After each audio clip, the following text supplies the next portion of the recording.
విశాఖలో టూరిస్టులు ఎప్పుడెప్పుడు అని ఎదురు చూస్తున్న ఫ్లోటింగ్ బ్రిడ్జ్ అయితే మాత్రం నిన్న హట్టహాస్యంగా అయితే ఓపెన్ అవ్వడం జరిగింది. సో ఓపెన్ అయిన ఒక రోజుకి అయితే మాత్రం ఈ ఫ్లోటింగ్ బ్రిడ్జ్ తెగిపోయిందంటూ కూడా ఒక కథనం అయితే పుట్టుకురావడం జరిగింది. సో అసలు ఈ ఫ్లోటింగ్ బ్రిడ్జ్ తెగిపోయిందా లేకపోతే ఒక మాక్ డ్రిల్లో భాగమా అనేది అయితే మాత్రం ఇప్పటికే అధికారులు చెప్పాల్సి ఉంది. సో ఇప్పుడు ప్రజెంట్ మనతో మాట్లాడడానికి ఈ ఫ్లోటింగ్ బ్రిడ్జ్కి సంబంధించిన నిర్వాహకులు అయితే సుదర్శనరావు గారు మనతో ఉన్నారు. ఆయనతో మాట్లాడదాం. సార్ చెప్పండి సార్, ఇది ఒక ప్రమాదవశాత్తు ఇది ఊడిపోయింది అంటారా లేకపోతే మీరు ఏమైనా మాక్ డ్రిల్లో భాగంగా ఇదేమైనా డిస్మాంటిల్ చేశారా సార్? ఇది అత్యాధునికమైన టెక్నాలజీతో ఫెర్టిలిటీ ట్రీట్మెంట్ అందిస్తోంది మెడిసి ఐవీఎఫ్. ఇది ప్రస్తుతం వేవ్స్ ఎక్కువగా ఉన్నాయి. ఈ టైంలో ఎలా ఉంటుంది, ఒకవేళ ఈ టైడ్స్ ఎక్కువగా ఉండేటప్పుడు బ్రిడ్జ్ ఎలా ఉంటుంది, ఒకవేళ విడిపోతే దాన్ని ఏం చేయాలి, దాన్ని తీసుకురావడానికి ఏమైనా ప్రాబబిలిటీ ఉందా అనేది టెస్ట్ చేస్తున్నారు. టెస్ట్లో భాగంగా అందుకని ఈరోజు కూడా మనం ఏమీ చేయలేదన్నమాట. అసలు సందర్శకుల్ని చేయలేదు. మొత్తం రేపటి నుంచి ఫుల్ ఫ్లెడ్జ్డ్గా ఓపెన్ చేద్దామనేసి ఈరోజు అన్ని రకాలుగా టెస్టులు చేసి ఓకే అన్న తర్వాత మాత్రమే సందర్శకుల్ని ఇక్కడ బ్రిడ్జ్ లోపలికి విడిచిపెడదామని ఆలోచన. అంటే ఇది టెస్టింగ్ లో భాగం అంటారా లేకపోతే ఇది పెను ప్రమాదం ఏమైనా సంభవించిందంటారా? ప్రమాదం ఏమీ జరగలేదు. మేము ఈ ఏదైతే ఆ టీ షేప్ ఉందో టీ షేప్ని వేరు చేసి ఏమైనా జరిగితే ఆ టీ షేప్కి నష్టం జరగకుండా ఎలా చేయగలం అని చెప్పేసి వేవ్స్కి బయట వైపు ఉంచాం దాన్ని. అది సేఫ్ ప్లేస్లో ఉంటుంది. అది అక్కడ నుంచి ఆ పార్ట్ వేరేగా ఉంటుంది, ఈ పార్ట్ వేరేగా ఉంటుంది. రెండు సేఫ్గా ఉంటాయి.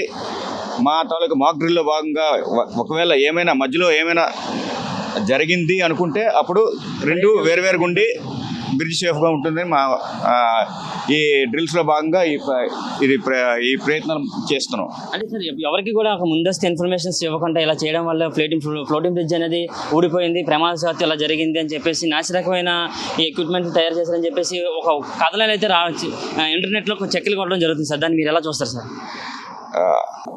అంటే అందరినీ ఒప్పించాలనే ఉద్దేశం అయితే మాకేం లేదు. మా ఒక plan SOP standard operation procedure ఏదైతే ఉందో ముందుగా ప్లాన్ ప్రకారమే ఇవన్నీ జరుగుతున్నాయి. మేము దీన్ని అలా అయితే ఓపెన్ చేయకముందు ఇలా చేసే ఇది లేదు కదా. ఇది జస్ట్ డ్రిల్స్లో భాగంగానే దీన్ని ప్రయత్నం చేస్తాం. ఇందులో ఏం మాల్ ఫంక్షన్ ఏం లేదు. అలాగని మెటీరియల్ కూడా మన ఇండియన్ స్టాండర్డ్లో అంతా చెక్ చేసిన తర్వాత, ముంబైలో చెక్ చేసిన తర్వాత ఇక్కడ తీసుకొచ్చి ఇక్కడ ఫిక్స్ చేయడం జరిగింది. కాకపోతే ఎక్స్ట్రీమ్ కండిషన్స్లో ఏమైనా అయితే ఏమవుతుంది అనే డ్రిల్లో భాగంగా మాత్రమే దాన్ని బయట పెట్టారు. సార్ ఇది చూస్తే చాలా లోపల వరకు ఉంది. ఇంత ప్రమాదకరమైనది దీనికి ఎలాంటి సేఫ్టీ మెథడ్స్ మీరు తీసుకున్నారు సార్? మాకు 2 సేఫ్టీ బోట్లు ఉన్నాయి, 10 మంది లైఫ్ గార్డులు ఉన్నారు. దాంతోపాటు ఎవ్రీ 20 మీటర్స్కి ఒక లైఫ్ బాయ్ ఉంది. ఒక లైఫ్ బాయ్లో 4 పర్సన్స్ను వేలాడి ఉంచవచ్చు. దట్టు ఇటువంటి రఫ్ కండిషన్స్ సిచ్యువేషన్స్లో రఫ్ అయితే లేకపోతే వాతావరణం తేడా వచ్చినా సందర్శకుల్ని లోపలికి అలౌ చేయడం అనేది ఉండదు. ఫ్లోటింగ్ బ్రిడ్జ్ విశాఖలో పెడుతున్నారు అని తెలిసిన దగ్గర నుంచి కూడా పర్యాటకులకు ఒక ఇంట్రెస్టింగ్ నెలకొంది. ఎప్పుడెప్పుడు ఫ్లోటింగ్ బ్రిడ్జ్ ఓపెన్ చేస్తారా, ఎప్పుడు ఎక్కుదామని. సో వాళ్ళందరూ కూడా ఒక రకమైన డిసప్పాయింట్ అయితే మొదలైందని చెప్పుకోవచ్చు సార్. ఇది మళ్ళీ ఎప్పుడు మరి ఇది అటాచ్ చేసి ఎప్పుడు ఓపెన్ చేద్దాం అనుకుంటున్నారు సార్ ఫుల్ ఫ్లెడ్జ్డ్గా? ఇందులో మేము ఇప్పుడు ఇంకా ప్రారంభించడం లేదు. డిసెంబర్ ఏమంటారు దీన్ని ఇంకా ప్రారంభించడం మొదలెట్లేదు. ఇంకా అంటే ఒక సందర్శకులైనా వెళ్ళలేదు. అఫీషియల్గా అయ్యింది కానీ ఇంకా మన టూరిస్టులను అయితే విడిచిపెట్టలేదు.